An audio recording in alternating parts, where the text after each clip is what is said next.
నిరుద్యోగులు మీకు నేనున్నా అంటే ఆయన కూడా ప్రస్తుతం ఏమవుతుందంటే కోమటిరెడ్డి రాజగోపాల్ రెడ్డికి మినిస్టర్ పదవి ఇస్తే ఈ నిరుద్యోగ అంశం ఎప్పుడు ఉండదు.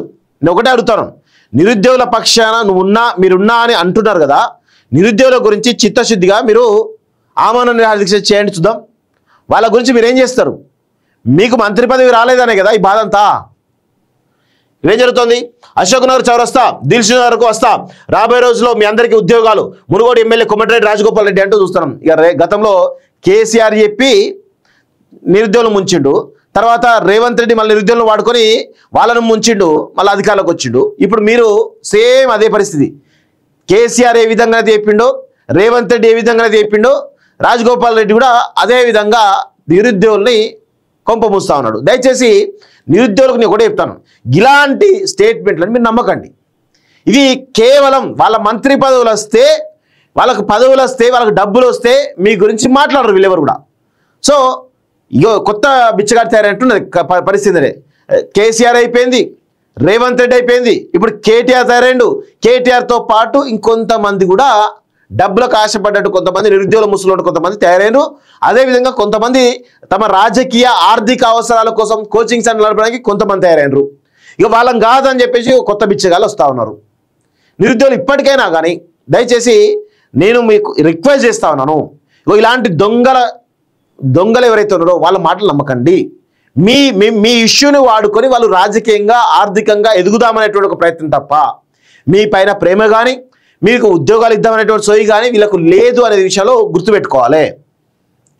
నిరుద్యోగులకు న్యాయం జరిగే వరకు మీ సమస్యలు సీఎం ప్రభుత్వం దృష్టికి తీసుకెళ్తారని మునుగోడు ఎమ్మెల్యే కోమటిరెడ్డి రాజగోపాల్ రెడ్డి అన్నారు. ప్రభుత్వం నిరుద్యోగులకు వారధిగా పనిచేస్తానన్నారు. ప్రభుత్వానికి నిరుద్యోగులకు వారధిగా పనిచేస్తానన్నట. మంత్రి పదవి ఇస్తే ఏముండదు అంతా. సో మీ నిరుద్యోగులకు ధైర్యం చెప్పడానికి ఇక్కడికి వచ్చానని, మీ సమస్యలు వినడానికి అవసరమైతే సెంట్రల్ లైబ్రరీ, అశోక్ నగర్ చౌరస్తా, దిల్షుక్ నగర్కు వస్తానని స్పష్టం చేశారు.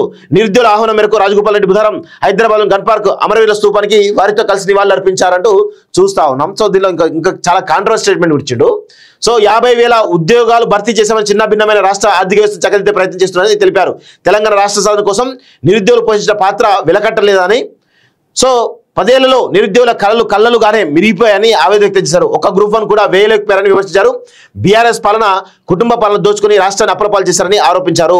సో ఇక్కడ నిన్న ఏమన్నాడు చాలా క్లియర్గా, నేపాల్లో ఏ విధంగా అయితే తిరగబడ్డారో ఈ ప్రభుత్వం కూడా అట్లే కూలదోస్తారు అని చెప్పేసి కూడా అన్నాడు. అది ఎందుకు రాయలేదు అది.